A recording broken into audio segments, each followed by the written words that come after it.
Este show faz parte da Terceira Terra, um mundo inteiro de podcasts. Acesse terceiraterra.com e conheça nossos outros shows.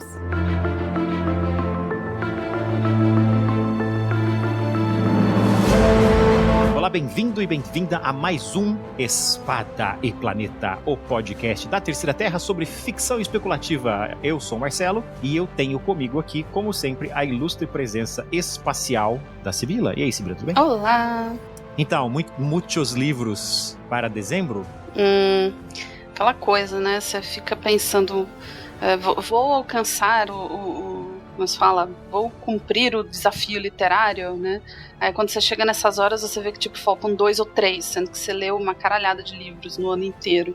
Eu percebi que o meu desafio literário do blog ainda faltam 2 livros. Pam. Que merda, né? Então, este episódio do Espada e Planeta é mais do que especial, porque ele está saindo numa noite muito, muito importante na história do Ocidente. Porque esse episódio está sendo dia 25 de dezembro.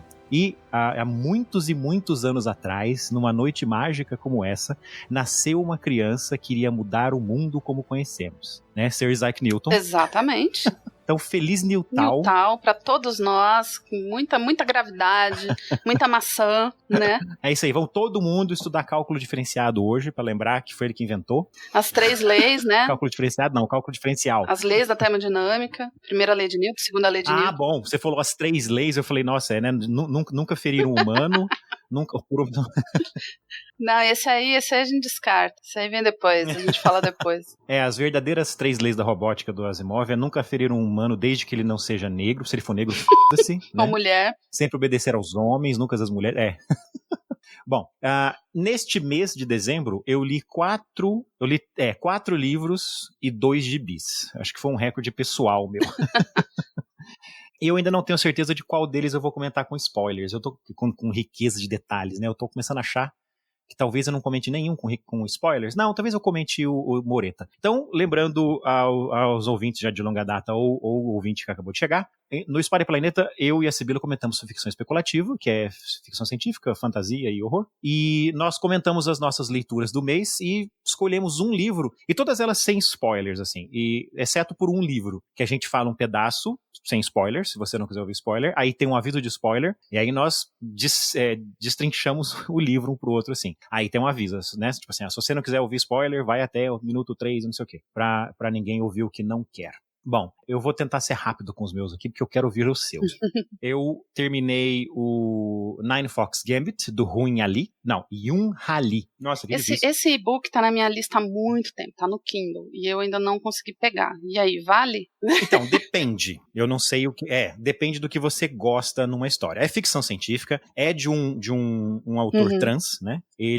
A família... Acho que ele não nasceu na Coreia do Sul. Eu acho que a família nasceu na Coreia do Sul, mas ele nasceu nos Estados Unidos. Mas ele viveu inserido nessa cultura coreana. Até que acho que ele fez colégio, ele foi pra Coreia. Acho que quando ele era ela ainda, ele foi pra Coreia fazer colégio, fazer faculdade, depois voltou, transicionou. Na verdade, ele já estava transicionando desde a adolescência, assim. Aqui, acho que ele completou a transição pouco antes de ser autor profissional. Não lembro direito da biografia que eu li dele, mas enfim. Então, infelizmente, não conta na minha cota de ler mulheres em 2018, né? Mas fazer o quê? Mas cai na categoria de não branco, não homem, não hétero, enfim, né? É verdade. Se eu estivesse contando isso, se eu estivesse separando, né? Porque é muito difícil, né? Você descobrir quem são negros e quem não são no seu... A não ser que você vá atrás da cara do autor, né? Eu não tinha pensado nisso. Acho que ano que vem eu vou fazer essa conta também, sabia? Eu acho que é válido. Tudo que não for de homem branco, ocidental, hétero, bibibi, popobó, eu acho que é válido. Então, sabe, fazer um esforcinho pra gente procurar mais essas narrativas, eu acho que vale a pena. Foi como eu falei no último episódio. Você descobre uma coisa diferente, uma leitura diferente. Você se dá conta de que aquele bando de garoto branco que você tá lendo, eles escrevem tudo igual. Só que você se toca disso quando você lê alguém que não é desse segmento da sociedade. Então você repara como as pessoas escrevem diferente, né? Se elas são mulheres, eles escrevem igual e escrevem pra eles mesmos. Essa é a questão. É por isso que é tudo igual. Né? É. Bom, então chama Nine Fox Gambit. Ele usa bastante. Eu estou assumindo, né? Porque eu posso estar errado, ele pode ter inventado tudo aquilo. Mas me parece que ele está usando bastante da cultura do Sudeste Asiático para informar aquela cultura futurista espacial do império lá desse universo. Então você tem uma rebelião, né? A proposta da história é o seguinte: rolou uma rebelião lá num planeta, que era um planeta muito importante pro império lá. E aí tem um joguinho de tabuleiro lá que vários capitães, generais, majores, enfim, quem eles quiserem, e quem tiver a melhor proposta é a pessoa que vai ser designada para atacar a rebelião. Isso tudo tá na parte de trás, na capa de trás do livro, na quarta capa do livro, viu, gente? Não se preocupe. E aí a nossa protagonista, ela propõe o uso de um general herege, um traidor, sabe? E eles aceitam. Então vai ela e esse traidor, esse general traidor, que assim, ninguém sabe, nem ele sabe por que ele traiu todo mundo lá numa batalha importante lá. Tipo assim, ele não sabe, ele não lembra. Tipo assim, ele lembra de ter feito, mas não lembra do que ele tava pensando na época. Tipo assim, e o tempo todo, durante o livro inteiro, você fica com essa desconfiança. Ele é um gênio ou ele é completamente pirado, sabe? Porque esse general, ele tem uns momentos de piração assim que você não sabe se ele tá zoando com a nossa protagonista. É muito estranho o relacionamento deles. Onde é que tá o nome do general agora, gente? Enfim, o nosso protagonista é a protagonista Keris. A protagonista Kel Keris. Kel é a facção dela, porque dentro do Império você tem várias facções militares que têm ideologias diferentes e são treinados para coisas diferentes. Ela é um Kel, que na verdade é infantaria, sabe? Ela se vê na posição de comandar naves, ela se sente super desconfortável, porque ela tá acostumada com infantaria. E aí vem a parte que é a parte que eu acho que é demais, assim. O livro, ele faz uma ficção científica espacial, de guerra, né? Meio militar, assim, mas usando elementos ou do Sudeste Asiático, em geral, ou da Coreia do Sul. Na verdade, se eu não soubesse que ele é sul-coreano, eu diria que ele é chinês. Porque muitas das coisas que ele usa para decorar o livro, decorar a narrativa, parece coisa de cultura chinesa. O problema é que é demais. É tudo, é o tempo todo. Você tá inserida, imersa até a ponta do cabelo. Muito infodump, isso quer dizer, não? Não de infodump, mas de coisas muito diferentes. Porque é legal quando uma ficção científica, uma fantasia, te apresenta um mundo que não é o nosso, né? Então tem sempre algum elemento diferente, né? Quando em 100,000 Kingdoms, por exemplo, a inversão de valores entre negros e brancos. Aquilo é muito legal. É uma coisa. Né, no caso do Nine Fox Gambit, aqui tem um elemento muito legal, que eles são militares, e eles não têm problemas, então são aposentos coletivos, banheiro coletivo, e ninguém fica horrorizado ou com tesão só porque viu uma pessoa do outro sexo nua, sabe? Até porque a capitã Kel Keris, ela é lésbica, ela já teve relacionamentos com homens, mas ela prefere mulheres, assim. Então, tipo, sexo é normal, não tem tabu naquele universo, sabe? Sexo faz parte da vida, né? Inclusive, especialmente sexo pra recreação. Então, não tem problema ficar pelado. O trauma, o tabu é tirar as luvas. Oh. Aí é o equivalente nosso a ficar pelado na frente de alguém, sabe? Então tem toda uma simbologia. Se você tira as luvas na mesa, ou o tipo de luva que você usa, por exemplo, tem uma hora lá que ela decide mostrar pra tripulação que ela, né, tipo, a maneira como ela tá pensando, então ela corta os dedos das luvas, porque aquilo significa uma coisa muito antiga, sabe? Tem toda essa simbologia. Se fosse só isso, beleza, é um elemento, é um pouquinho de sal, assim, na comida. O problema é que não é só isso, é tudo, a maneira como as naves funcionam. Eles têm um lance, assim, que parece mágica, assim, que é... O que é o problema de quem capturou lá a Fortress of Scattered Needles? Eles passaram a cometer heresia calêndrica, porque toda a tecnologia desse império, ele depende da população seguir e acreditar num calendário muito específico que foi criado pelo imperador. Inclusive você pode entrar zonas de caos calêndrico, onde ou não tem ninguém, ou as pessoas estão cometendo atos de heresia. Então, assim, as armas não funcionam direito, sabe? E eles têm os lances de formação, é tudo baseado no que você acredita, por exemplo. Ela comanda lá, formação do galo preto, sabe? E aí os soldados da infantaria fazem uma formação, assim, geométrica, e com isso eles conseguem criar um escudo em volta deles e dar poder pras armas. Tem uma hora bem no comecinho, assim, a primeira coisa que você lê no livro, ela ainda tá em infantaria, lidando com uma rebelião dos alienígenas lá, e ela comanda uma formação e todos os soldados tiram as suas espadas laser, só que a formação faz com que toda a energia vá pra ela, então a espada dela fica gigante, assim, ela consegue matar vários de uma vez, assim, só que aí tem uma hora que ela começa a perder soldados também, então quanto mais soldados ela perde, menos soldados tem formando a formação, então vai perdendo a força da espada dela, sabe? Então tá vendo? É um monte de coisa, e o tempo todo tem não posso fazer isso porque se eu falar tal coisa, vão pensar que, sabe, eu tô fazendo tal coisa. Ou então,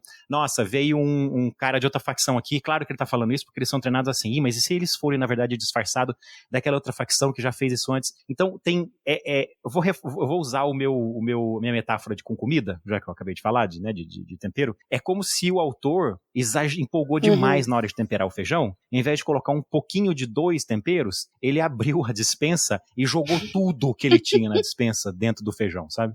Então é excessivo, me saturou muito, muito rápido, assim, sabe? Eu sofri pra acabar de ler o livro. Porque é muita coisa esotérica, no sentido, assim, de completamente alienígena pra minha cultura, e eu tenho que aprender aquilo durante o livro. E não para, é o tempo todo. Acho que se ele fosse em português, e se alguém já tivesse traduzido, talvez eu conseguiria engolir ele mais fácil. Porque ler em inglês eu acho que eu não vou conseguir, não. Depois da sua análise... Eu terminei o livro, achei ele divertido, mas assim, isso me cansou, a ponto de que eu acho que eu não vou voltar, porque é uma série, né? The Machineries of Empire. Mas eu acho que eu não vou voltar pra essa série, não.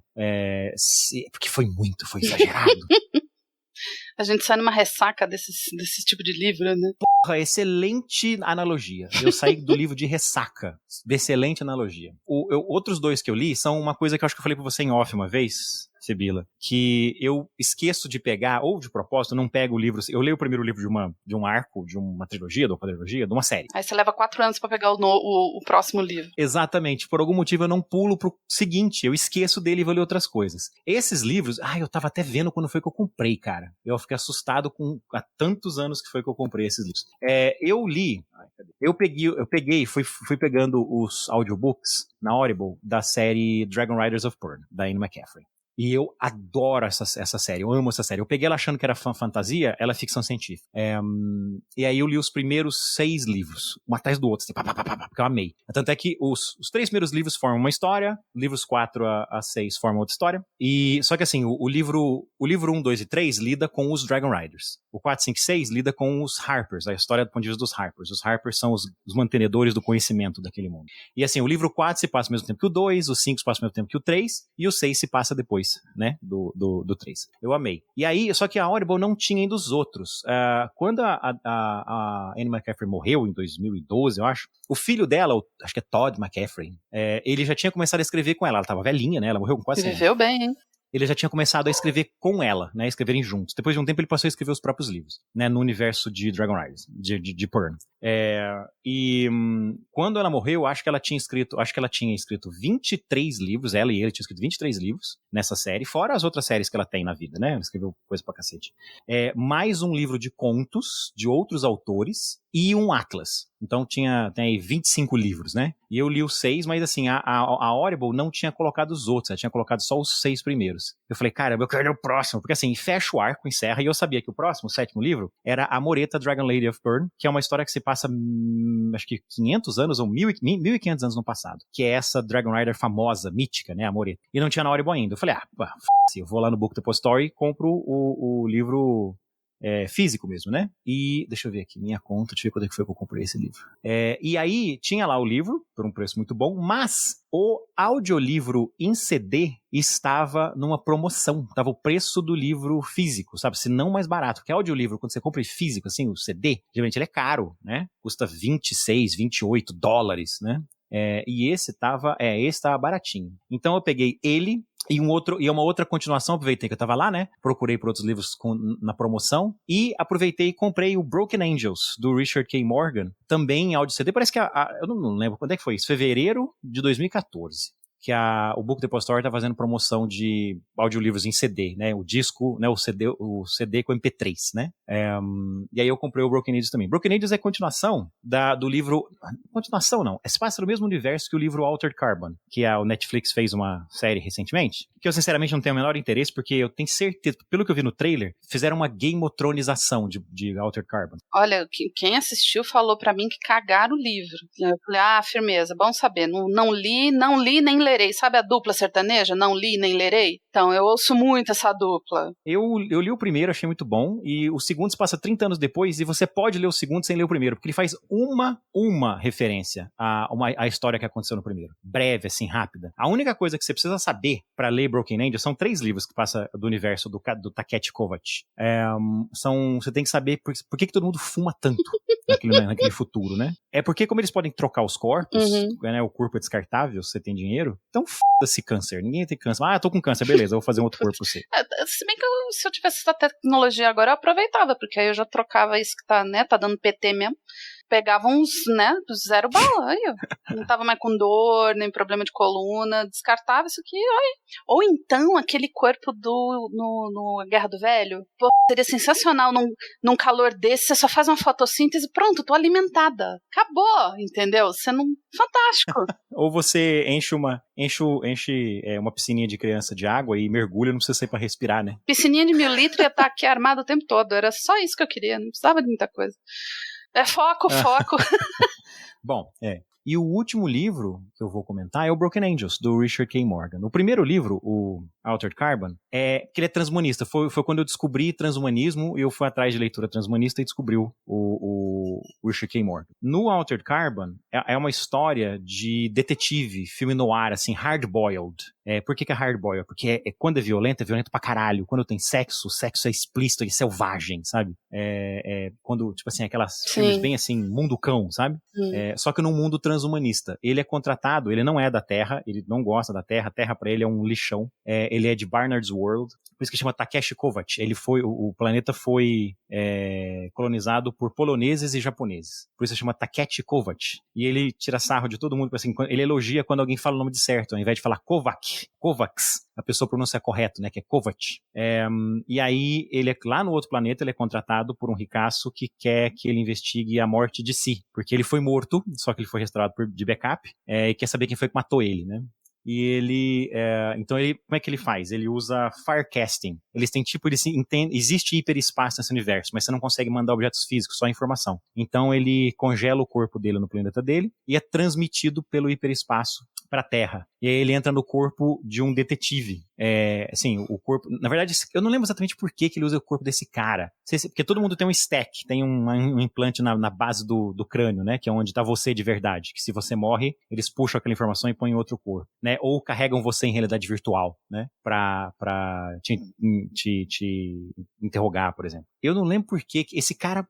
Acho que a punição dele era ficar 70 anos no mundo virtual sem corpo. Uma porra assim. Eu sei que ele pega o corpo desse detetive. O problema é que ele é pareado com a detetive que era a ex-parceira desse cara. Então ela tem esse conflito dela tá ouvindo uma pessoa completamente diferente no corpo de um cara que ela gostava muito, que era o parceiro dela. Aí tem a hora em que ele começa a fumar, que ele se toca de que o cara era um fumante inveterado. Sabe daquele de acender um cigarro no outro? Ele fala, filha da puta, eu consegui parar de fumar, e entra no corpo de um cara que tá me dando essa vontade louca de fumar, assim.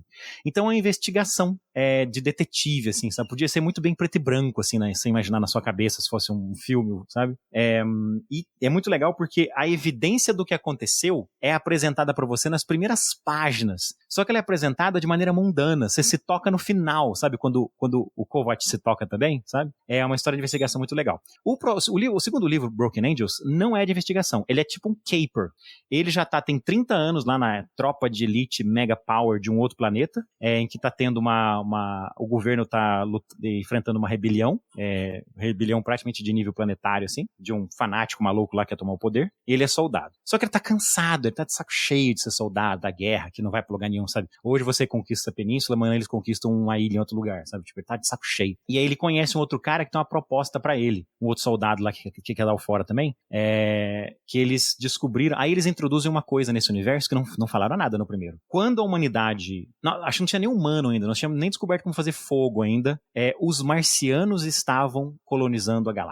Sabe, quando a gente chega em Marte, a gente descobre que Marte teve uma civilização de milhares de anos, que simplesmente, desapareceu. Mas deixaram vários artefatos, a gente encontra alguns cadáveres mumificados, mas a Terra, a humanidade, está se espalhando pela galáxia usando os mapas deixados pelos marcianos. Então, por isso que a gente sabe automaticamente onde é que tem um planeta habitável, com oxigênio, etc. Todos esses planetas, então, eles têm resquícios de tecnologia marciana, que ou não está funcionando, ou a gente não sabe fazer funcionar, ou uma tecnologia muito além da nossa capacidade. Igual, por exemplo, o planeta dele, do do Kovac tem umas estações orbitais semi-funcionando, que aleatoriamente dispara contra naves que estão passando na órbita errada, por exemplo, sabe? Mas eles não sabem como funciona, não sabem como desliga. Tem uma religião que surgiu em volta dos artefatos marcianos, né? Porque não, né? Então esse cara falou assim, ó, eu e uma equipe de expedição descobrimos, ano passado, um portal, literalmente um Stargate, assim, que leva para um outro ponto nesse sistema solar, que tem uma nave marciana. Uma nave marciana, uma coisa que ninguém encontrou em séculos de exploração espacial. Aí é todo o processo deles darem um jeito de fugir, de escapar do exército, resgatarem a arqueóloga que estava com essa equipe, conseguirem uma nave para escapar, depois vende essa nave, consegue uma outra, chama a atenção de uma empresa para ter os recursos para poder financiar a expedição, e aí tem inclusive o processo de seleção, que eles precisam contratar uns mercenários, né? Tem o processo de seleção dos mercenários para selecionar um povo para ir com eles, para defender eles, e então todo esse muito divertido por causa disso. O anterior era uma história de detetive, e esse é uma história meio de Indiana Jones no espaço, assim, sabe? Só que eu notei grandes problemas, assim, 2 grandes problemas em Broken Angels. Um é no texto do Richard K. Morgan, ele não dá vozes diferentes para diferentes pessoas. Eu adoro o universo que ele tá construindo para você ali. Só que todo mundo usa as mesmas expressões, todo mundo tem os mesmos trejeitos na hora de falar. Ele é muito gostoso os diálogos dele, porque não é só diálogo. Ele fala, ela fala. Não. A pessoa tem expressão facial, ela hesita, ela tem trejeitos, ela para pra mexer com alguma coisa, sabe? É gostoso isso. Só que na hora, o jeito, a voz, sabe? A voz dos personagens, todo mundo tem a mesma voz. E falha de edição também, porque esse livro com certeza passou na mão de algum editor, de copydesk, de revisão, e sei lá, tipo, eu acho que eles estão fazendo meio que assim, com as patas, porque eu encontro alguns livros que você fala, gente, cadê o editor, cadê o revisor? Não tem. A outra coisa que me cansou um pouco ao final do livro é que o livro não acaba, sabe? Tipo, você já resolveu esse problema, já resolveu esse conflito, já desvendou esse mistério, mas a história continua, e continua. Tipo assim, porra, esse livro não vai acabar, não? Sabe? E vai indo, e vai indo. E aí chega uma hora, no final, tem a discussão entre 2 personagens, o Kovac e a arqueóloga, em que rola um infodump. Tipo assim, porque ficaram umas pontas soltas, né? Mas simplesmente vira uma entrevista, sabe? Ele a entrevista e ela explica o que aconteceu da parte que ela sabe, ela faz perguntas pra ele e ele responde coisas que ele sabia. Então rola um infodump, assim, do autor pegar as coisas que sobraram, que não foi explicado, e de jogar o balde na sua cabeça. Assim. Vai ver que isso é trabalho de algum editor preguiçoso que falou, bota aí no final qualquer explicação só pra você fechar, vamos logo, que a gente tem que fechar logo essa publicação. Porque até então, 3/4 do livro, coisas que precisam ser explicadas ou reviravoltas são explicadas durante eu vou chamar de ação, né? Tipo, durante os eventos do livro. Porque não tem personagem de identificação. Tanto é que uma coisa que é divertida no livro é que ele cita... Sabe como em Jornada das Estrelas eles querem citar grandes filósofos? Então eles falam o nome de 3 filósofos do nosso passado e soltam um filósofo do futuro? Nesse livro não tem isso.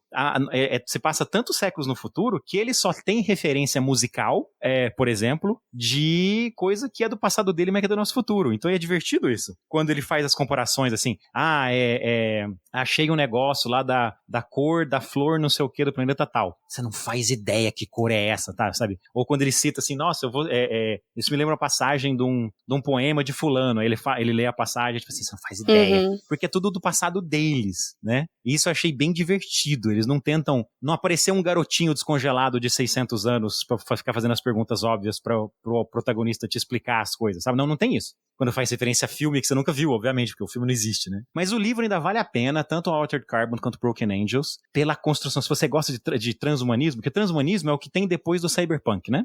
Basicamente começa, né, no cyberpunk, e aí o transhumanismo eleva isso a, tipo, sei lá, enésima potência. Então, assim, o Richard K. Morgan, ele cria um mundo fascinante, um mundo que eu quero ver mais livro, eu quero ver videogame, eu quero ver história em quadrinho nesse mundo, sabe? É um mundo muito legal, assim. Agora, me falaram que esse Carbono Alterado, no Brasil ele foi lançado pela Aleph, se eu não me engano. Alguém lançou no Brasil, Carbono Alterado. Acho que a sequência ainda, a continuação não veio. Mas quem leu, porque falaram pra mim, não veja a série porque tá ruim. Não é ruim, assim, no sentido de representatividade. Ela é ruim, de direção, de atuação, de tudo. Eu falei, ok. Quem sabe eu leio o livro. Aí me falaram, não leia o livro. O livro é machista, ele é misógino, ele tem muito infodump, não leia. Vá ler outra coisa. Se você não tiver absolutamente nada pra fazer na vida, aí você pega carbono alterado. Então eu queria saber, procede? Você acha que é mesmo? Porque eu gosto dessas narrativas cyberpunk, transhumanista, queria ler mais coisas a respeito, mas você sabe, eu não tô assim com muito saco pra ler livro machista, não tô aguentando não. Eu li Altered Carbon antes de eu ser feminista, então eu não sei, eu precisaria ler de novo. O livro, quando é pra ser violento, ele é violento pra caralho. Não é assim, vou dar um tirinho, morri não. Dá um tiro, explode a cabeça e voa sangue e cérebro por todo lado e ele descreve batendo um pedaço de cérebro na testa da outra pessoa, assim, sabe? E a cena de sexo que tem, porque tem 2 cenas de sexo em Broken Angels, são iguaizinhas a cena de sexo de Altered Carbon, que é sexo selvagem, assim, sabe? Copiou, colou. Filminho pornô. Dele descrever a cada cena com riqueza de... Você pegou, nesse momento você parou de ler Altered Carbon ou Broken Angels e foi ler Sabrina, sabe? Tipo, Emanuele. Livrinho. Exatamente. Eu acho completamente dispensável, mas faz parte da ideia do Richard K. Morgan, de fazer esse mundo greedy, realista e sujo, sabe? Todo mundo sua e sangra e mija, sabe? Agora, eu lembro de várias coisas do livro seguinte. O livro, ele mostra, esses 2 livros, na verdade, a proposta dele é mostrar que o transhumanismo no futuro não equalizou as coisas, não. O mundo não é equalitário, o mundo não é justo. Na verdade, piorou muito as coisas. Porque com dinheiro você pode fazer o que você quiser, sabe? Então, assim, o cara que é rico, ele é rico vilão da novela da Globo, sabe? E quem é pobre tem pobreza abjeta. E o fato de que você pode trocar o corpo da pessoa, tortura ficou uma beleza, né? Ah, nossa, sensacional, então, né? tem muito disso. Aquela violência gratuita. É aquela história da violência contra a mulher pra te chocar, sabe? Isso me incomoda um pouco. Mas ao mesmo tempo, por exemplo, nesse segundo livro, os soldados, eles são soldados, alguns são homens, alguns são mulheres, alguns são gays, alguns são héteros, alguns eram homens antes e nesse corpo agora é um corpo de mulher, sabe? Porque, por exemplo, o Broken Angels, eu gostaria de ver como é que eles, se na Netflix teria... A Netflix até que faz umas coisas assim, a Netflix ela tem, né, uns desenhos legais como o da She-Ra, por exemplo, porque no Altered Carbon, ele tá no corpo de um caucasiano europeu genérico, né? Que era o policial que ele entrou lá no corpo. Exceto por uma hora em que ele acha o corpo de um ninja. E no Broken Angels, ele tá usando o corpo de o corpo dele é negro caribenho. Então, assim, eu gostaria de ver a adaptação só pra Netflix pegar um ator protagonista negro caribenho, sabe? Pra ser, ao invés de ser um branquelo, pra ser ele. Então, assim, os nomes não correspondem à cara, por exemplo. O cara que tem nome chinês, ele tá num corpo de um polaco. A moça que tem nome, sei lá, mexicano, tá no corpo de uma japonesa, sabe? Porque isso não importa, seu corpo não importa, é pra trocar, né? Não tem muita preocupação com igual eu falei, você tem gente que decidiu, dessa vez eu cansei de ser homem, vou ser mulher agora, sabe? Não tem tabu com sexo, não tem tabu com monogamia ou poligamia, ou o que você quiser. As religiões representadas, por exemplo, a religião proeminente nesse mundo em que ele tá em Broken Angels é voodoo, praticamente, sabe? É voodoo, como é que chama? É o hoodoo, né, haitiano? O supremacista branco teria problema de você fazer um download da consciência dele no corpo de um negro.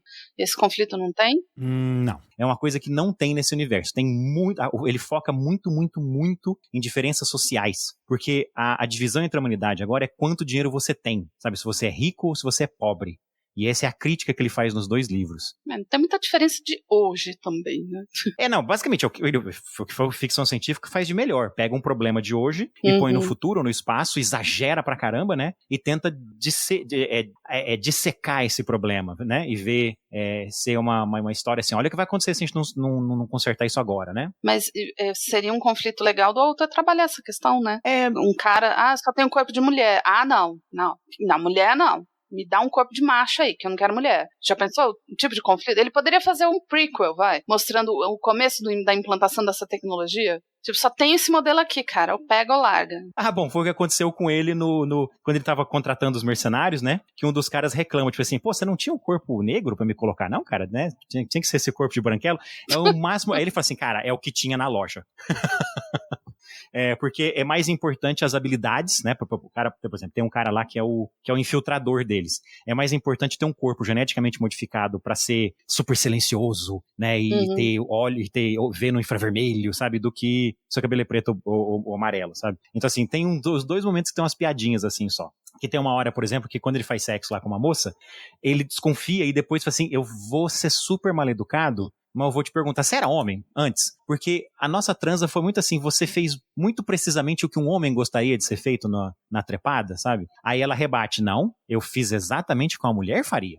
Você não tá acostumado com mulheres de verdade, isso é uma bobagem, assim? Aí, então tem 2 momentinhos bem tranquilos, assim, de Broken Angels em relação a tirar sarro disso, sabe? Mas só, de sexo, um com gênero e outro com raça. Não é que tem algo de errado, é tipo assim, Sim. ele decidiu usar muitos clichês. Ah, que chatinho. O herói, né, como é que fala? O Takeshi Kovacs, nesse livro, ele tá no corpo mais foda, sabe? Então ele é muito foda, quando ele é rápido, ele é muito rápido, o tiro dele é muito preciso, sabe?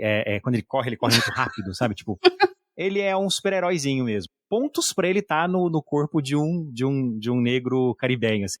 Não me pergunte por quê. Ele instantaneamente virou o Marcos Palmeira na minha cabeça. Sério? Ele passou o livro inteiro como Marcos Palmeira. E o Marcos Palmeira não é negro nem caribenho, mas tipo, meu cérebro falou assim, se ele é o Marcos Palmeira agora. Bom, Sibila, já falei demais, a sua vez. O que é que você leu em dezembro de 2018? Eu li pra caralho, mas eu vou falar só de alguns. Porque eu ainda tô lendo, né, algumas coisas, mas tem alguns que eu separei aqui que eu vou falar rápido e um que eu falo um pouco mais a respeito. Então, o primeiro que eu li, esse eu li já na rabeira de novembro e eu esqueci de falar, mas ele é um quadrinho lindo, lindo, lindo, lindo, lindo, nostálgico, muito bem feito, que é a história do Joe Shuster. Ele saiu pela editora Aleph e é uma homenagem que os 2 autores, o Julian Voloy e o Thomas Campi, fazem ao criador do Superman, que o Joe Shuster era o ilustrador, né? E a história do Joe Shuster, assim, é de chorar, né? Uhum. Eu não sabia que tinha sido daquela forma. E eles dão, assim, uma romanceada, mas os eventos foram muito bem pesquisados. Então, no final, você tem uma relação de cenas e de eventos que realmente aconteceram e eles colocaram ali. Se não fosse só a questão da pesquisa, mas o Thomas Camp, que é o ilustrador, ele tem um traço melancólico tão fofo, assim, tão bonito. Sabe quando você vê que a homenagem foi de coração, assim? Então, foi isso que eu senti. Se você olhar a arte, ela é aquarelada, o livro ele é num papel cartonado, tá muito, muito bem feito, muito bonito mesmo. Tem um prefácio da neta do editor que contratou os 2, tem toda a luta deles para publicar as tirinhas, como que eles foram para os Estados Unidos, porque eles também são filhos de imigrantes, assim como o próprio Clark Kent. E judeus. Pam, pam, pam. Exato. A modelo que eles usaram para fazer as cenas da Lois Lane, como eles fizeram para fazer algumas cenas fazendo pose na frente do espelho, coisas assim. Depois todos os problemas legais de direitos autorais, assim, como eu falei, é de chorar mesmo. Eu não tinha ideia de que tinha sido tão triste, tão difícil. E então eu indico para quem for fã de quadrinho, quem for fã de Superman, quem gostar de biografia, invista nesse livro, porque ele, além de estar muito bonito, é uma homenagem. Foi bem feito mesmo, foi muito bem pensado. E saiu agora recentemente pela editora Aleph, tanto que eles me mandaram no lançamento um kitzinho especial bem bonito. São só 192 páginas, você lê assim, puf, quando você vê, acabou, meu Deus. E tá bonito. Então se chama A História de Joe Shuster, o artista por trás do Superman. Se chama Julian Voloy, que fez o roteiro, e o Thomas Camp, que fez as ilustrações. O Voloy é alemão, o Thomas Camp é italiano. E o Camp, olha, que lindo esse traço, gente, que lindo. Olha que eu sou chata pra quadrinho. Dependendo do traço, assim, eu não gosto muito. Esse tá muito bonito. Eu já resenhei ele no blog, já deixei link pra compra. E vem com um marcador de página bem bonito, a obra assim tá bem feita, folha bem encorpada, a impressão tá linda, vale a pena. Eu adorei esse quadrinho. O outro foi o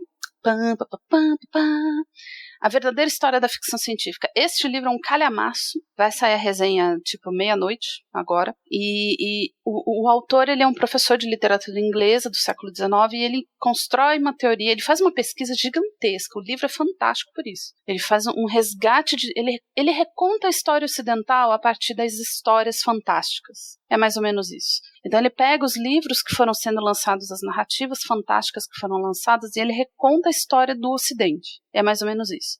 Ele volta lá na Reforma Protestante, onde ele acredita que a ficção científica começou com a separação entre o pensamento místico católico para o pensamento protestante racional. Do ponto de vista dele, as histórias de ficção científica surgem porque os protestantes exigem um pensamento mais racional do mundo, e isso influencia a ciência na Europa e, consequentemente, aqueles que vão para os Estados Unidos e para as Américas. Ele comenta sobre a ficção científica que foi, por muito tempo, dominada pelos franceses, pelos alemães, os britânicos, e só depois você tem uma mudança de eixo para os Estados Unidos e tal. A pesquisa dele é brilhante, tem muita referência, é um livro denso. Eu recebi esse livro no começo do ano, eu só terminei agora, passei o ano inteiro lendo. É um livro acadêmico, tá? Ele é pesado, ele é denso, mas eu acho que todo fã mesmo, fervoroso de ficção científica vai gostar deste livro, porque ele é um apanhado, assim, é uma fonte mesmo de pesquisa. Tem algumas menções à ficção científica brasileira, então, assim, ele tá muito bem pesquisado. Eu adorei a pesquisa do cara, mas não concordo com ele sobre a questão de a ficção científica surgir na Reforma. Eu não concordo. Ele bota a ficção científica existindo já desde as narrativas gregas, e tem uma pausa na Idade Média, e isso ressurge com a Reforma. Eu não consigo ver Luciano de Samoza, tá em 125 depois de Cristo, escrevendo ficção científica. Eu não consigo ver. Ele não pensava dessa forma, sabe? Então, quando ele escreveu uma história em que alguns gregos iam para a Lua e encontravam os seres fantásticos lá. Eu não consigo ver como uma ficção científica com os olhos de hoje. E o autor bate um padrão para todo mundo, né? Eu acho que o erro está aí. Daqui a 200 anos, a produção de ficção científica hoje vai ser vista como uma ficção clássica, antiga. Imagina uma ficção dos gregos ou da Reforma, sabe? Então ele não leva em conta a evolução temporal das narrativas. Eu acho que esse é o problema. Mas eu acho válida a questão do pensamento racional surgir naquela época. Você tem a Renascença, o próprio Leonardo da Vinci, a Reforma.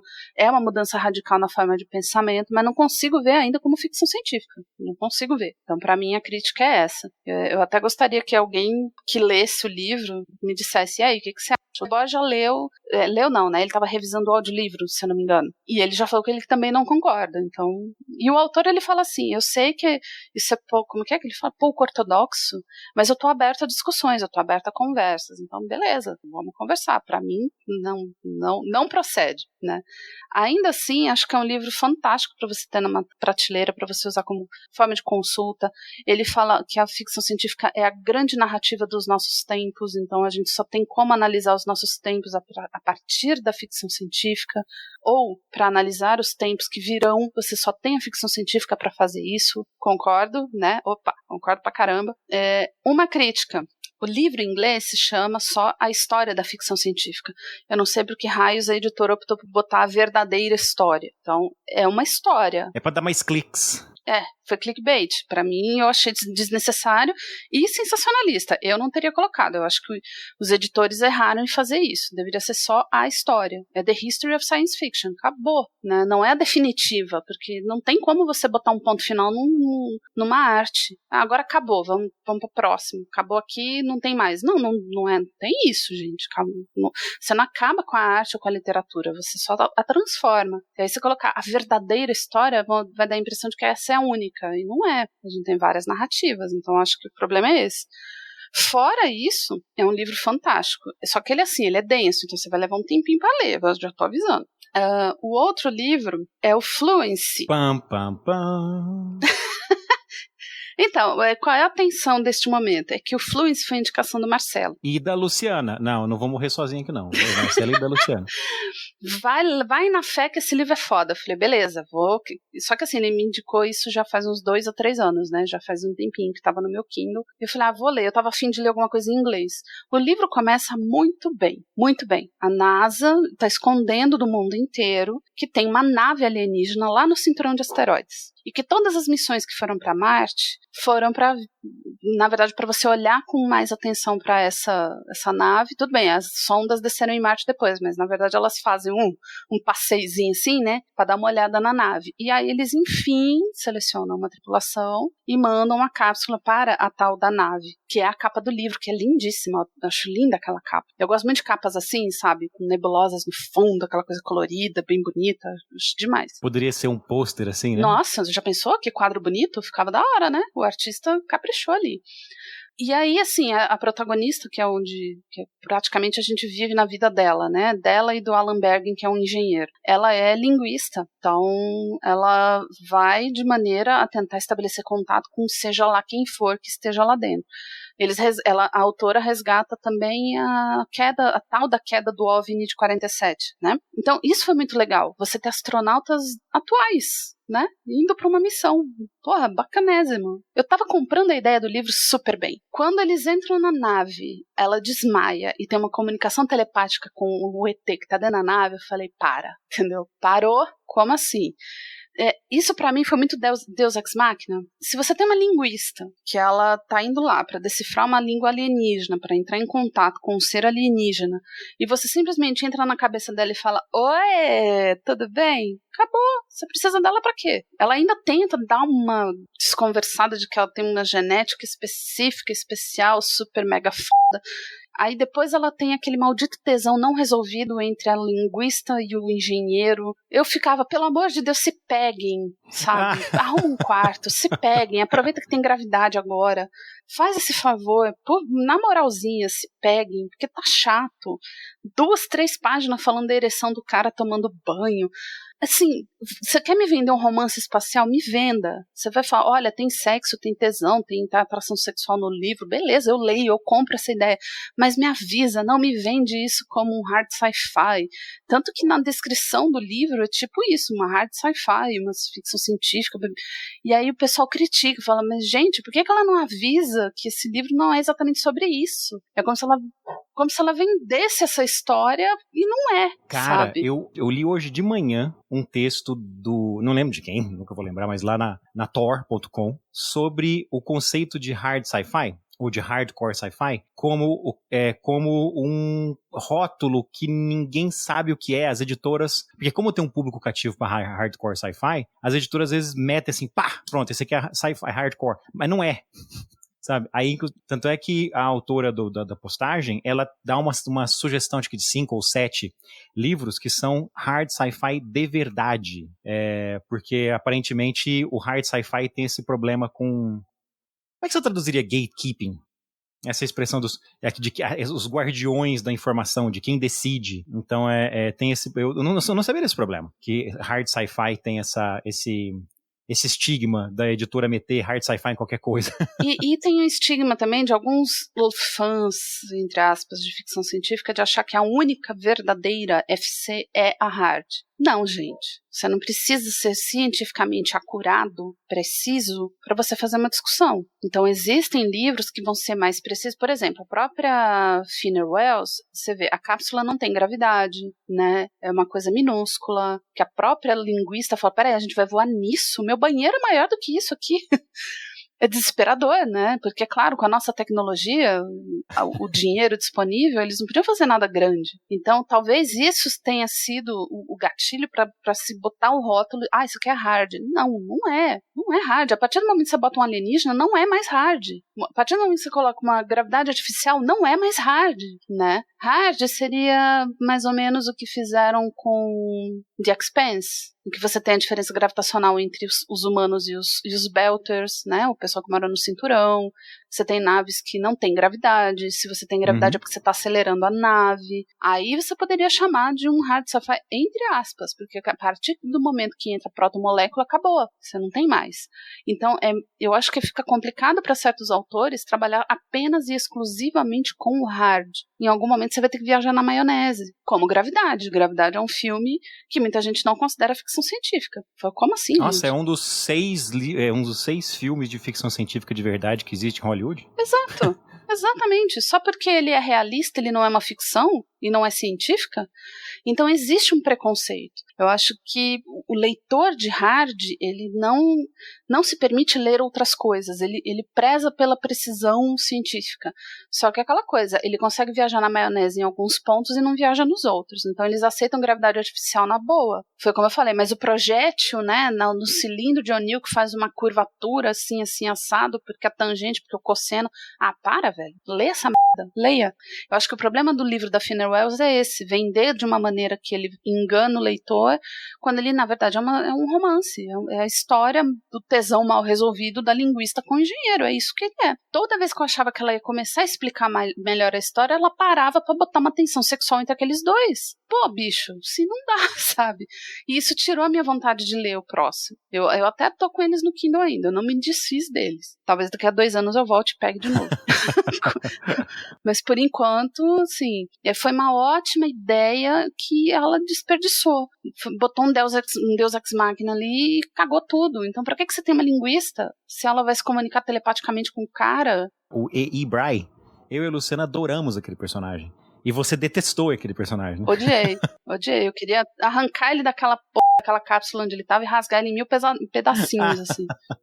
Porque é aquela coisa, você vê que tem muitas similaridades entre a nossa espécie com a espécie que habitava aquela nave. Tanto é que a gente pode usufruir dela assim, tranquilamente, certo? Não tem muita diferença. Eles eram o quê? Um pouco mais altos, né? Um pouco maiores, eu acho. Mas tirando isso, não tinha diferença. A fisiologia era a mesma, você podia comer da comida que estava armazenada ali.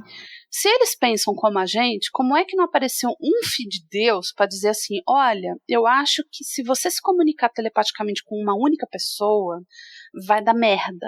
Não apareceu ninguém para dizer isso, sabe? Olha, não vão acreditar nela, porque a raça humana é assim, beligerante, desconfiada, eles vão ter medo. A gente tem que dar uma coisa que prove para todos eles que aquilo é real, porque eles não vão acreditar. Não, bota uma Lula Molusco para falar com uma fulana telepaticamente. Oi, tô aqui, agora você tem que convencer os teus amigos. Velho, não, entendeu? E ela compra a ideia depois de ser a capitã de uma maneira tão rápida. Eu estaria surtada, gente. Eu estaria com a base de calmante. Eu concordo plenamente com você e foi uma crítica que eu e a Luciana tivemos. A transição dela de uma pessoa completamente, um peixe fora d'água, completamente além de tudo que ela se sente confortável, e pra pular, pra de repente virar a capitã daquela nave mega foda lá, foi forçar nós na amizade. Eu e a Luciana achamos isso também. Ela ficou confiante muito rápido. Faltou ali um pouco mais de conflito, mas a autora optou por botar um conflito sexual. Várias vezes em que a linguista fala que tá num conflito, ela tá num conflito para se jogar nos braços do engenheiro. Ah, não, querida, por favor, não faça isso. Então eu senti que foi uma ideia. Eu não sei se aquilo foi autopublicação. Eu acho que sim. Foi? Então talvez isso explique porque que tem algumas falhas de enredo em que assim, um editor poderia botá-la no caminho certo. Então eu sinto que foi muito potencial perdido, porque a ideia foi muito legal. Esse foi o segundo. A Jennifer Finnell é uma mulher mais velha, ela tem acho que quase 50, entre 40 e 50. Ela é madura. No Twitter, esses dias, ela tava justamente comentando que ela tinha uma mechinha cinza, que nem eu, assim. Foi o ano em que o cabelo dela, de repente, foi sabe? E ficou todo prateado. Mas ela, assim, eu não sei exatamente no que ela trabalha. Ela trabalha com alguma coisa científica. Ela é cientista ou técnica, engenheira em alguma coisa. E ela começou a escrever, acho que o primeiro livro dela é de 2013, 2012, sabe? Ela começou a escrever super recentemente e eu acho que ela... Não, isso eu tenho certeza. Escrever não é a profissão principal dela até hoje. Mas o primeiro dela, primeiro mesmo, que é uma história de ficção científica, mas no mundo meio de fantasia, eu tenho certeza que foi autopublicado. Então, deixa eu ver se Fluency foi autopublicado. Como é que eu faço pra ver? Talvez no site dela.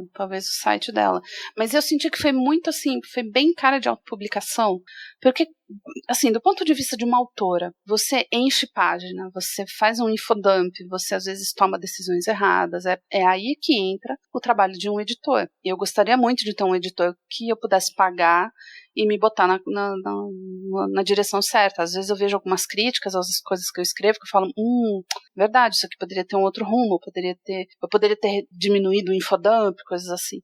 Mas eu sinto que o dela é como se ela tivesse sentado, escrito, diagramado e jogado na Amazon. E depois, talvez alguma editora tenha cooptado. Isso acontece. Muito autor autopublicado, Hugh Howey, né, foi autopublicado e virou um fenômeno. Tá certo que ele caiu no final da trilogia, mas beleza, ele era autopublicado. Então, Perdido em Marte, não é porque ele é autopublicado que é ruim. Uhum.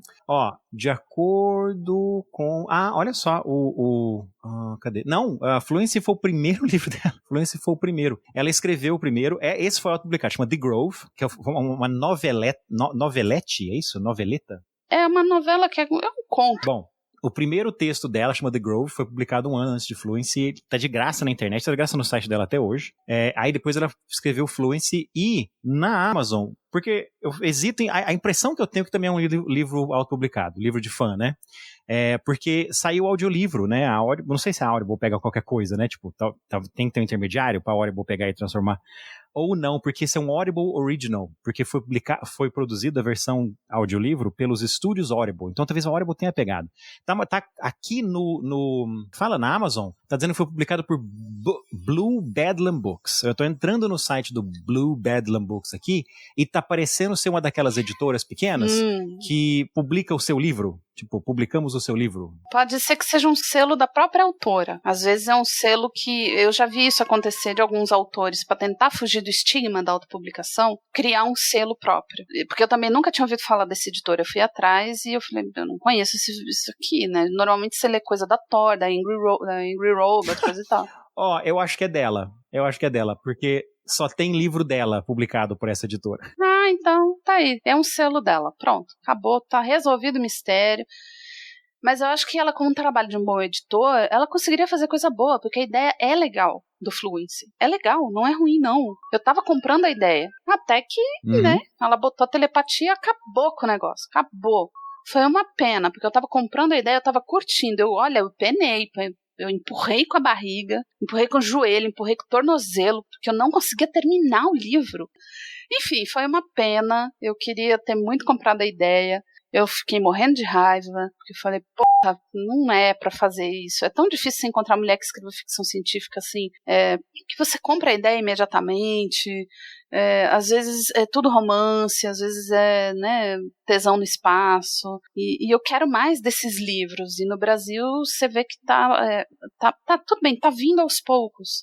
Mas Space Opera, por exemplo, você não tem.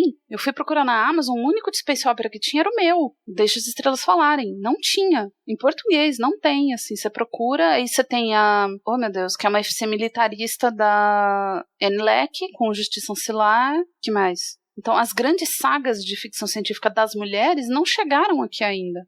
Bom, para finalizar, tem um livro, o Dance of Thieves, seria Dança dos Ladrões, né, em português, mas apesar do título, todos os... Isso soa como um título do GURM, né, do George R.R. Martin, não parece? Parece. Dança de Ladrões, né? Apesar disso, toda a série em português ela foi lançada com o título original a pedido da autora. Eu não sei por que não traduziram, porque daria um título super maneiríssimo, assim. Enfim. A autora se chama Mary E. Pearson, mas eu desconfio que se fosse M. E. Pearson, os caras estariam, assim, extasiados com a série. Porque daquele assim, isso aqui leitura de homem, é isso? É tipo isso. Então, assim, a série começa com o livro The Keys of Deception, que também já foi lançado aqui, toda a série foi lançada. Esse livro, Dance of Thieves, é um spin-off, assim, né? Ele acontece depois do final do terceiro livro, uns 6 anos depois. Mas a história gira em torno, no primeiro livro, da princesa Giselia, que ela é a primeira filha do reino de Morrigan. Então, qual é a dessa primeira filha? Ela é obrigatoriamente dada em casamento a um reino. No dia do casamento dela com o príncipe herdeiro do reino de Dalbrek, que é um reino com quem Morrigan tá às rusgas, assim, a ideia é que o casamento deu uma pacificada na bagaça, ela pega um cavalo e foge. Ela e a aia dela, a Pauline. E aí elas vão para uma cidade portuária e elas se estabelecem, enfim. A princesa vai viver a vida dela. Ela fala, eu não quero que ninguém mande em mim. Eu quero viver a minha própria vida. Por que eu tenho que viver a vida dos outros, né? Eu quero tomar as minhas próprias decisões. Só que nisso vai um assassino atrás dela, de um terceiro reino chamado Venda, e o príncipe herdeiro, que ficou feito um otário no altar, também vai atrás. E aí gira um conflito porque você não sabe quem é quem. A autora não te dá quem é quem. E você chega no final e fala, meu Deus, quem que é o assassino, quem que é o... Né? Outra coisa, você jura que vai ter um triângulo amoroso? Não, não vai ter. Porque a princesa já sabe de quem que ela gosta. E ela nunca engana, assim. Eu gosto do fulano, mas não tem como a gente ficar junto agora. Então ela é muito bem resolvida nesse sentido. Eu odeio romance mela cueca de triângulo amoroso. Puta que pariu. Como eu detesto. Comecei a ler um livro que uma editora me mandou, Caçadora de Dragões.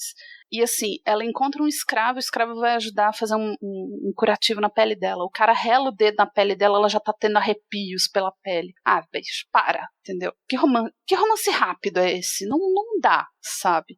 E no caso do Kiss of Deception, não. A coisa vai bem aos poucos, gradativamente, e você é sendo enganada, né? Porque você não sabe quem é o assassino e quem é o príncipe. No segundo livro, ela é sequestrada, ela vai pro tal do Reino de Venda, que é um reino muito pobre, muito distante, e assim, ele é num terreno pedregoso, então pouca coisa cresce ali. E o Comisar, que é o rei, ele é bruto, ele é violento, ele é grosso, e ele tá num conluio para conquistar os outros reinos. E ela tá no meio dessa coisa toda e ela fala, o que eu faço agora? Eu tenho que proteger o meu reino, a minha família. E outra, é uma história muito violenta. O irmão dela é brutalmente assassinado, assim, tem cenas de luta gigantescas, sabe? Tudo aquilo que a gente gosta no enredo de fantasia tem nesses livros. Mas como é uma autora, né, uma mulher e é uma protagonista, então já taxaram como coisa de menininha. No terceiro livro, a Giseli, ela vai erguer uma tropa para tentar defender os reinos. Ela e o tal do príncipe, que ela deixou feito um otário no altar, vão tentar reunir um exército para combater Venda, porque senão vão destruir a civilização. E outra coisa que é interessante nessa história, isso é uma terra no futuro, digamos assim, porque eles falam muito dos ancestrais. Tem ruínas, eles têm restos de livros, então algumas dezenas de livros de bibliotecas que eles conseguiram salvar. Você tem esses relatos, então você vê que é uma terra que evoluiu, digamos assim. E outra coisa, é uma trilogia centrada na força feminina, que eu acho que é o que mais prende na narrativa toda. Tudo bem, é um mundo violento, mas aquelas mulheres são unidas, uma apoia a outra. Não tem intriguinha de mulher, intriguinha de corte, esquece, não tem isso aqui. Então elas se apoiam, elas estão juntas uma da outra, uma enxuga as lágrimas da outra.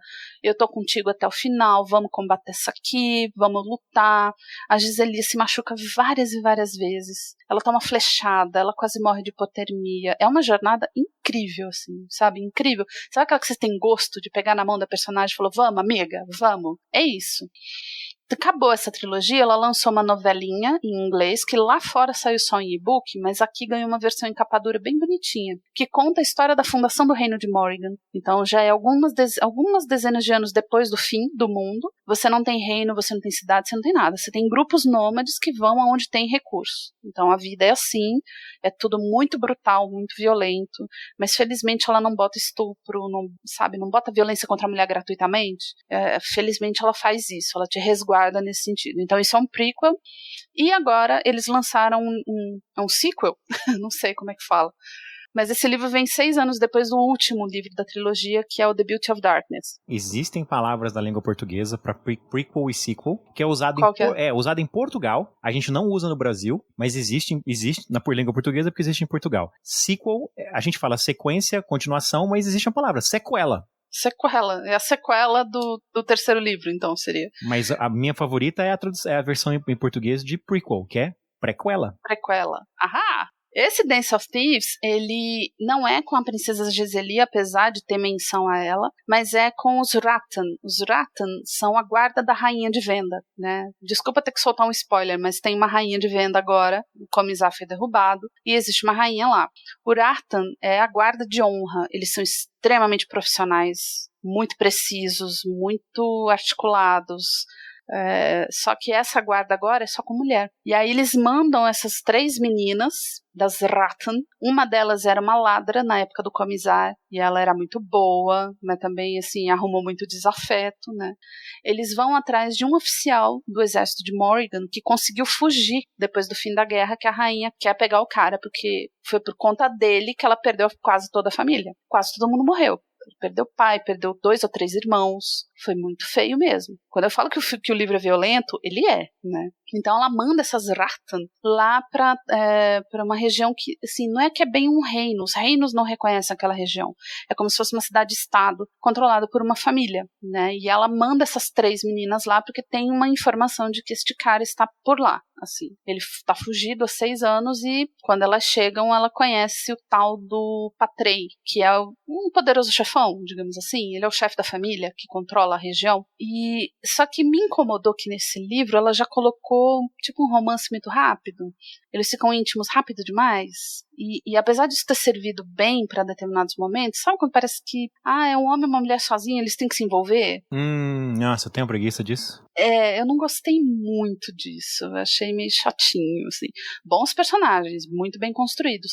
E outra, a intriga vai começando a separar esses dois, e sabe aquele momento em que você tem a oportunidade de falar a verdade e você não fala? E aí depois, como você não falou agora, essa verdade volta depois? Então, essas intrigas foram muitíssimo bem trabalhadas, mas... Ai, meu Deus, quando eu via que eles iam se beijar, aí eu pulava um pouquinho, fazia uma leitura dinâmica, porque era a língua, porque era a pele, porque era o cheiro, porque era a sensação. Não, querida, não faz isso. Ela não fez isso nos outros, sabe? Então por que ela botou isso aqui? Que merda. E aí quando eu cheguei no final, foi que eu percebi que vai ter uma sequência, provavelmente uma nova trilogia. Tá bem escrito, é um universo que eu adoro, então eu vou com certeza ler os outros, mas de novo, não precisava ter um romance a jato, sabe? Então você vê que assim, que eles estão se desentendendo, mas lá vão eles querer se pegar. E de novo eu falava, a gente se pega logo de uma vez, resolve esse tesão reprimido, mas pelo amor de Deus, continua a história. Ai, meu Deus do céu. Parece que é coisa de mulher amarga. Não é isso, gente. É que se o romance rouba a narrativa, fica bobo, né? Então vende isso como um romance logo. Não, e sem falar que é aquele clichê, né? Tem um clichê desgraçado, como você falou, homem e mulher não podem ficar juntos, que eles têm que querer se pegar. Sabe, ninguém pode ser amigo se for homem e mulher, né? Tem que ter tensão sexual. Exatamente. Tem que ter. E aí ela arruma um casal pra quase todo mundo. Eu falo, não. Então de novo, ela volta com as questões dos reinos terem se formado, do apocalipse. Você tem um pouco mais de visão do que aconteceu. Uma coisa que é legal é que ela coloca trechos de livros deste universo entre um capítulo e outro, para você acompanhar a passagem daqueles povos que passaram, aquelas pessoas do passado, como que aquilo surgiu. Então ela vai contando a história pela narrativa dos outros. Bem legal, né? Ela cria um universo completo, com livros, com temas, com teorias, etc, etc. Mas ela não precisava daquele romance a jato. Sei lá, botasse uma tensão sexual perto do fim, quando as coisas já estão pra se resolver, né? Mas não fizesse isso no livro inteiro. Ai, eu quero você. Ai, mas não podemos. Ai, que mela cueca. É uma pena, mas o livro tá muito bonito, capa dura, tem mapa, tem esses interlúdios de história do passado dos reinos e dessa cidade, estado. Muita trairagem, sim, você tem que ficar de olho, porque ninguém é o que diz ser, então todo mundo tem um segredo, todo mundo tá guardando alguma coisa, isso é muito legal, então isso é o que salva, digamos assim, você ignora o romance, ignora o tesão mal resolvido, e embarca no enredo, assim, no universo, porque é bem construído. Foi o que eu falei. Se fosse um M.E. Pearson, ninguém ia ficar falando que essa história é de menininha. Porque quando o homem escreve um romance, como ele é sensível, como ele conhece a raça humana, como ele conhece o espírito humano, ele é romântico. Aí quando a mulher, essa é história de mulherzinha. É sempre assim. Então esse livro ele já saiu pela Dark Side. Toda a trilogia também é de capa dura, lindíssima. Inclusive a novelinha que lá fora saiu em e-book, aqui saiu também em capa dura, com brochura douradinha. Esse livro ele é em azul com fitinha para marcar, uma coisa linda, é um mimo, assim, sabe quando é livro para você colecionar? É isso, é um livro para você colecionar, ele tá muito bonito. Vamos ver quanto tempo vai levar para ver o próximo, porque é óbvio que isso tem uma sequência, pelo modo como terminou, né? E assim, novamente, a questão da força, é a força feminina. Ela poderia muito bem ter colocado 3 caras para ser os Uratun. Ela poderia ter colocado, porque os anteriores eram. Mas a rainha confiava na força das mulheres e contratou 3 mulheres para ser Ratun. Cada uma tem uma especialidade, uma é com arco, uma é com adaga, uma é com faca, coisas assim. E elas são brutais, assim, elas não precisam ser salvas. Na verdade são os caras que são salvas, é bem legal. Então vale a pena, vale a dica. Quem quer um romance? Outra coisa, não tem magia. Sabe quando tem, vou fazer um feitiço aqui, vou eliminar a tropa? Não tem, pode esquecer. Tem muita questão da pessoa ouvir a sua própria intuição, que eles chamam de dom, especialmente entre as mulheres. Existe muito essa questão de você ouvir o seu eu, de você não ouvir o que tem fora. Então, novamente, a força feminina. Eu acho que é muito bem-vindo isso na literatura fantástica, de você ter a mulher dona de si, e não sendo a donzela, ou a filha, a irmã, a esposa, a namorada, etc, etc. Então, mesmo com todos esses pontos negativos da questão do romance, que foi muito, né, vamos se pegar, o livro vale a pena. Então, eu deixo essa dica aqui da trilogia inteira. Todos os livros estão resenhados no blog. Falta resenhar o Dance of Thieves, que vai ser agora no final do mês. Mas eu recomendo, homem, mulher, quem quiser um livro com força feminina, aproveite. Eu inclusive li, olha que coisa, quando a Dark Side lançou o Kiss of Deception, que foi o primeiro livro, Eu gostei tanto, eu falei, meu Deus, eu preciso saber o que vai acontecer com essa mulher, porque ela é sequestrada no final do primeiro livro, né, quando ela vai pra venda. Eu li os 2 e-books em inglês, então eu terminei o livro, consegui os e-books, li um na sequência do outro. Eu não consigo ser igual a você que lê o livro e depois de 4 anos ele pega a sequência, sabe? Eu não consigo fazer. Também não sei porque eu faço isso. Eu não consigo. Eu acabei o The Kiss of Deception em português, peguei os 2 e-books seguintes em inglês e li em inglês. Quando eu terminei os e-books, a Darkside lançou o segundo. Aí depois ela fez meio rápido, assim, né? Porque os fãs começaram a cobrar. E aí ela teve que lançar muito rápido. E inclusive veio com problemas de revisão e de tradução. É uma pena. Espero que para uma segunda edição eles resolvam isso. Mas foi o que eu falei, você fica alucinado, você quer ler logo o que vai acontecer com a Geselia, porque ela é uma personagem muito, muito bem feita. É difícil conseguir me identificar tão bem assim com uma protagonista, e com a Geselia foi, né? E a ascensão, a evolução dela é muito legal de acompanhar. Então eu indico para todo mundo que curte uma história de fantasia, um romance no sentido de extensão da história, né? Não de amor, de interesse romântico, mas quem quer um romance, assim, uma coisa longa de evolução de personagem, pega esse, porque eu acho que é capaz de ficar tão doida feito eu, assim. Sério, não é sério. Se tem uma série que eu defendo muito, é essa. Fantástico. São as Crônicas de Amor e Ódio. Eu vou colocar links nas show notes para algumas das coisas que a gente citou aqui. Então tá bom, Sibila. Muito obrigado. Esse foi mais um Espada e Planeta. Onde é que a gente acha você na internet? Procure o blog da Capitã chamado momentumsaga.com, só .com, não é .br. Lá tem todas as minhas redes sociais, você pode deixar um comentário em alguma postagem, tem uma página de contato, só me procurar por lá. Pode encontrar os links que nós citamos, as sugestões de livros e as informações sobre o episódio. É só ver o episódio mais recente em www.terceiraterra.com/EP, né? EP de Espada e Planeta. E lá também estão todos os outros episódios. E nós nos vemos no próximo mês com mais livrinhos para criticarmos ou elogiarmos.